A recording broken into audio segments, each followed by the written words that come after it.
এনেকুৱা ধৰণৰ ছালৰ দাগ পৰিছে নেকি আপোনাৰ? যদি পৰিছে তেনেহ'লে আপোনাৰ লেপ্ৰচি বা কুষ্ঠৰোগ হ'ব পাৰে। এতিয়া লেপ্ৰচি বা কুষ্ঠৰোগনো কি? একেবাৰে চিম্পল লেংগুৱেজত মই আপোনাক বুজাই দিম লেপ্ৰচি বা কুষ্ঠৰোগ মানেনো কি। মই কপিল, বলক ভিডিঅ'টো আৰম্ভ কৰোঁ। Let's start. ভিডিঅ'টো আৰম্ভ কৰাৰ আগতে আপোনালোকক এটা কথা কওঁ, এই ভিডিঅ'টোৰ মেইন উদ্দেশ্যটো হ'ল আমাৰ সমাজৰ প্ৰতিজন ব্যক্তিৰ বা প্ৰতিজন মানুহৰ যাতে কুষ্ঠৰোগ বা লেপ্ৰচিৰ বিষয়ে এটা শুদ্ধ ধাৰণা থাকে, তেতিয়াহে এই ৰোগবিধ আমাৰ সমাজৰ পৰা নাইকিয়া হ'ব। প্ৰতিজন ব্যক্তিয়ে জানিব লাগিব। কিয় জানিব লাগিব আপোনালোকে ভিডিঅ'টো চোৱাৰ পাছতে গম পাব। প্ৰতিজন ব্যক্তিয়ে জানিব লাগিব। কেলৈ জানিব লাগিব আপোনালোকক মই অলপ সময়ৰ পাছত কৈ আছোঁ। এতিয়া আৰম্ভ কৰোঁ, লেপ্ৰচি মানেনো কি? লেপ্ৰচিনো কি? লেপ্ৰচি এবিধ বেক্টেৰিয়াৰ পৰা হোৱা বেমাৰ। এই বেক্টেৰিয়াটোৰ নাম হৈছে মাইক'বেক্টেৰিয়াম লেপ্ৰি। যেনেকৈ ক'ভিড-19 বেমাৰটো কৰোণা ভাইৰাছৰ পৰা হয়, তেনেকৈ লেপ্ৰচি বেমাৰটো এবিধ বেক্টেৰিয়াৰ পৰা হয়। বেক্টেৰিয়াটোৰ নাম মাইক'বেক্টেৰিয়াম লেপ্ৰি। এই বেক্টেৰিয়াই আমাৰ বডিত দুটা পাৰ্টছত এটেক দিয়ে, মেইনলি স্কিনত, ছালত আৰু নাৰ্ভত, স্নায়ু। লেপ্ৰচি এবিধ কম সংক্ৰমক ৰোগ। যেনেকৈ ক'ভিড-19 ভাইৰাছটো এজনৰ হ'লে পটকৈ আনজনলৈ গুচি যায়, তেনেকৈ গুচি নাযায় লেপ্ৰচিটো। যায় এজনৰ পৰা আনজনলৈ, কিন্তু যোনটো ৰেটত মানে ক'ভিড-19 বেমাৰটো ইজনৰ পৰা আনজনলৈ গুচি যায়, সেইটো ৰেটত নাযায়। সেইকাৰণে লেপ্ৰচিক কয় কম সংক্ৰমক ৰোগ। আৰু এই বেমাৰটো, লেপ্ৰচি বেমাৰটো যিকোনো বয়সৰ মানুহৰ হ'ব পাৰে, জন্ম হোৱা বেবীটোৰ পৰা ধৰি একদম 100 বছৰীয়া ককালৈকে। আৰু এই ৰোগবিধ জন্মগত বা বংশগত নহয়। কেলৈ নহয়? বেক্টেৰিয়াৰ পৰা হোৱা ৰোগ। দেউতাকৰ আছিলে বুলি জীয়েকৰ বা পুতেকৰ নাথাকে, কাৰণ বেক্টেৰিয়াটো সোমালেহে হ'ব, নোসোমালে নহয়। সেইকাৰণে বংশগত বা জন্মগত নহয়। বুজি পালে? এতিয়া লেপ্ৰচিৰ বিষয়ে কনচেপ্ট ক্লিয়াৰ, ধাৰণা এটা হ'লনে লেপ্ৰচি মানে কি? এতিয়া লেপ্ৰচি বেমাৰটো কেনেকৈ বিয়পে?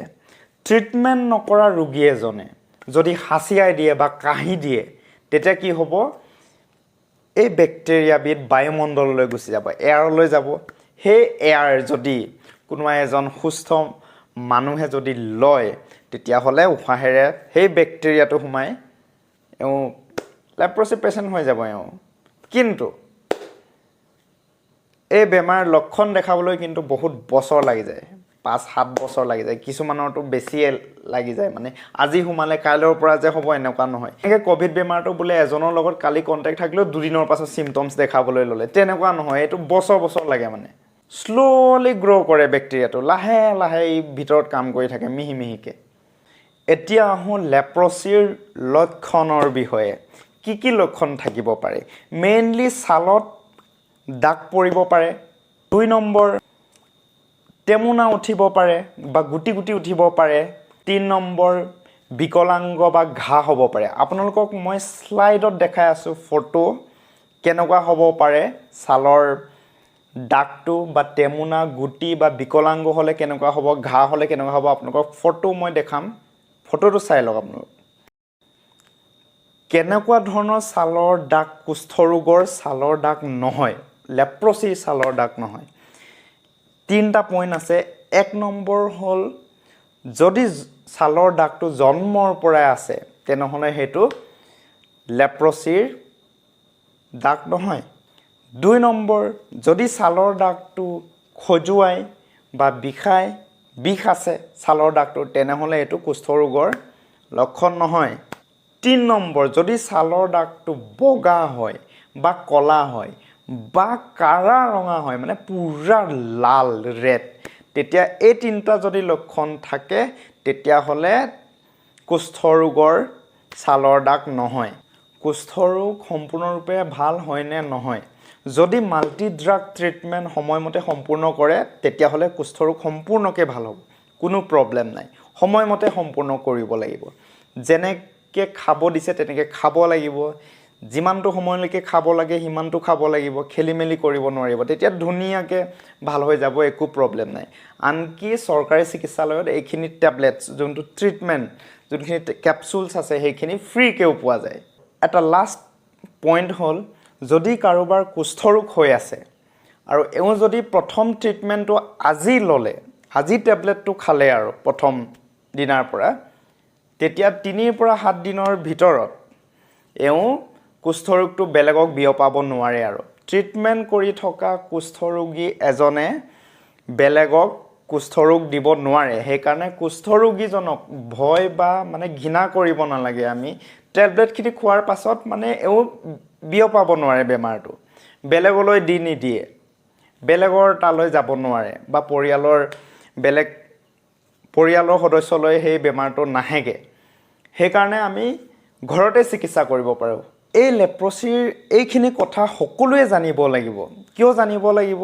ধৰি লওক এজন মানুহৰ লেপ্ৰচিৰ দাগ পৰিছে, মানে ছালৰ দাগ পৰিছে সৰুকৈ, সেই মানুহজনে গমেই নাপায়, লেপ্ৰচিৰ বিষয়ে নাজানেও, তেনেকৈ ট্ৰিটমেণ্ট নকৰাকৈ থাকি গ'ল। প্ৰথম কথা হ'ল দেৰি হৈ গ'ল এওঁৰ, ঠিক আছে। দেৰি হৈ গৈ থাকিলে মানে কমপ্লিকেশ্যন হ'ব পাৰে, কমপ্লিকেশ্যন বহুত ভয়ংকৰ কমপ্লিকেশ্যন হ'ব পাৰে, পেৰালাইচিছ হৈ যাব পাৰে, হাত ভৰি অংগ কাটিব লগা হ'ব পাৰে, এই মানে ফিংগাৰ্ছবিলাক কাটিবলগীয়া হ'ব পাৰে, ভৰি বিকলাংগ হ'ব পাৰে, হাত বিকলাংগ হ'ব পাৰে, চকুৰ প্ৰব্লেম আহিব। যদি আৰু তাতকৈ ভয়ংকৰ কথাটো হ'ল এওঁ বেলেগক দি দিব, গম নোপোৱাকৈ ট্ৰান্সমিট হৈ গৈ থাকিব, ইজনক দি থাকিব লাহে লাহে বেমাৰটো, যদি ট্ৰিটমেণ্ট নকৰে। সেইকাৰণে মেইন কথাটো হ'ল যদি প্ৰতিজন মানুহে যদি গম পায়, ঘৰৰ এজন সদস্যই যদি গম পায়, তেতিয়া এইটো স্কিনৰ দাগ পৰিছে, ইয়াক হস্পিটেললৈ পঠিয়াব লাগে, হস্পিটেলত যাব, এৱাৰনেছ লাগে। মানে সজাগতা থাকিলে আমাৰ সমাজৰ পৰা এইটো বেমাৰ নাইকিয়া হ'ব। কেনেকৈ নাইকিয়া হ'ব? যদি আপোনাৰ বন্ধু এজনৰ হৈ আছে বা কোনোবা নজনা মানুহ এজনৰ হৈ আছে, আপুনি জানে কথাটো যে এনেকুৱা লক্ষণ হৈছে, তাৰ হ'ব পাৰে, গতিকে তাক বোলে ক'লোঁ যে এইটো বেমাৰ হ'ব পাৰে, হস্পিটেলত গৈ কিনে এবাৰ চেকআপ কৰি আহিব ক'লে হ'ল। তেনেকৈ কৰিলে আমাৰ সমাজৰ পৰা লেপ্ৰচিটো যাব। কিন্তু যদি এনেকুৱা নহয়, তেনেহ'লে আমাৰ সমাজৰ পৰা লেপ্ৰচিটো নাযায়। গতিকে এইটো ভিডিঅ' শ্বেয়াৰ কৰক, যাতে প্ৰতিজনে গম পায় লেপ্ৰচিটো কি, এটা সাম্যক ধাৰণা, মানে এটা চিম্পুল কনচেপ্ট যে এনেকুৱা স্কিনৰ দাগ হ'লে হ'ব পাৰে। সেই বস্তুটোৱে বহুত মানে হেল্প কৰিব। এনেকুৱা ধৰণৰ ভিডিঅ' চাই থাকিবলৈ আপুনি মোৰ চেনেলটো ছাবস্ক্ৰাইব কৰিব, বেল আইকনটো প্ৰেছ কৰিব, যাতে মই নতুন ভিডিঅ' দিলে আপোনালোকে গম পায়। Thank you, stay safe.